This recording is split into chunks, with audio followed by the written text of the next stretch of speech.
Assalamualaikum, this is Maru Khan. Welcome back to another video. I hope you all are doing well. So इस video में हम लोग important non reasoning questions करेंगे for board exam 2023 second year zoology के important non reasoning questions आप लोगों के लिए इम्पॉर्टेंट क्वेश्चंस है। क्वेश्चन 8 निकाले हैं, टोटल 8 क्वेश्चन निकाले हैं। ये मोस्ट प्रोबेबली इंशाल्लाह इसी में से होंगे, मोस्ट इंपॉर्टेंट क्वेश्चंस हैं।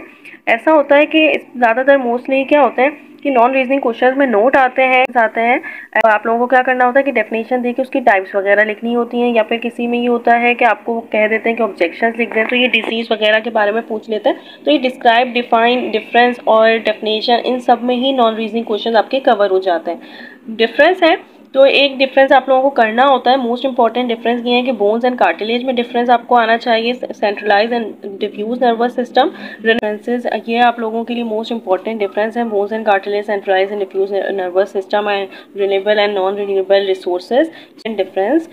इसमें क्या होगा कि आपको पॉइंट लिखने होंगे, 4 to 5 पॉइंट्स इनफ होंगे। अगर आपको इससे ज़्यादा आता है तो ना लिखिएगा, बस पॉइंट टू पॉइंट होना चाहिए। पॉइंट्स लिखें, बस 3 to 4 पॉइंट्स इनफ होंगे। नोट लिखना है तो नोट पे आपको ozone, depletion of ozone layer पे नोट याद होना चाहिए। Vestigial organ with example, test tube babies and जॉइनेट्स टाइप, ये मोस्ट इंपॉर्टेंट नोट हैं जो आपको लिखने होंगे, जो आपके लिए मोस्ट इंपॉर्टेंट है। और नोट ये होगा कि आपको 1 पेज इज़ इनफ, 1 पेज, या फिर आपका अगर हाफ से थोड़ा ज़्यादा पेज होता है तो वो इनफ होगा नोट के लिए। शॉर्ट क्वेश्चन आंसर्स में ये होता है कि जोलॉजी एंड बॉटनी की अगर बात की जाए तो 2-2, 3-3 क्वेश्चन के लिए ये लिखना होता है। तो अगर आप आधा और 1 पेज लिख रहे हैं तो ये इनफ है, बहुत है ये।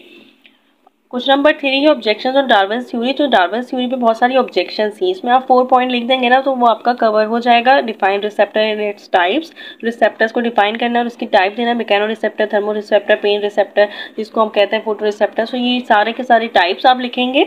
लोकोमोशन, जेलीफिश और अर्थवॉर्म में बहुत मोस्ट इंपॉर्टेंट है। लोकोमोशन लॉन्ग में भी आता है, शॉर्ट में भी आ सकता है, तो लोकोमोशन आपको ज़रूर होना चाहिए। ये भी आप लिख सकते हैं, लोकोमोशन आप हाफ पेज का लिख सकते हैं। हाफ पेज का लिखेंगे तो ये इनफ होगा।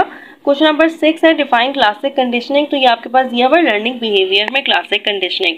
तो ये आपको क्या होगा कि बस आप ऐसे ही लिखिएगा जैसे क्लासिक कंडीशनिंग में इवान पेवलव ने दिया था। इवान पेवलव ने किया था डिस्क्राइब इसको क्लासिक कंडीशनिंग को, एंड देन आप लोगों को हाफ पेज में लिखेंगे तो ये बहुत अच्छे हो जाएगा। Question number 7, in which disease of the nervous system do seizures recur. So कौन सी ऐसी डिजीज है नर्वस सिस्टम की जिसमें सीजर अकर होता है। तो सीजर एपिलेप्सी होती है। एपिलेप्सी डिजीज अगर आपने पढ़ी हो, पार्किंसंस डिजीज और एपिलेप्सी, तो एपिलेप्सी में सीजर्स होता है। सो इसमें आप एपिलेप्सी को डिफाइन करेंगे, उसको बता देंगे, ये हाफ पेज का लिखेंगे, इट्स इनफ। क्वेश्चन नंबर 8 है define ageing and writes age causes. So ageing को डिफाइन करेंगे, साइंस ऑफ एजिंग को हम कहते हैं गेरोंटोलॉजी, उसके कॉज लिखेंगे तो ये बहुत इनफ होगा। 1 पेज में आपको बोल रही हूँ, 1 या half page is enough. Most important second year zoology के मोस्ट इंपॉर्टेंट रीजनिंग क्वेश्चन। मेरी दुआ है कि इसी में से आप लोगों का पेपर आएगा इंशाल्लाह। Best of luck to all of you.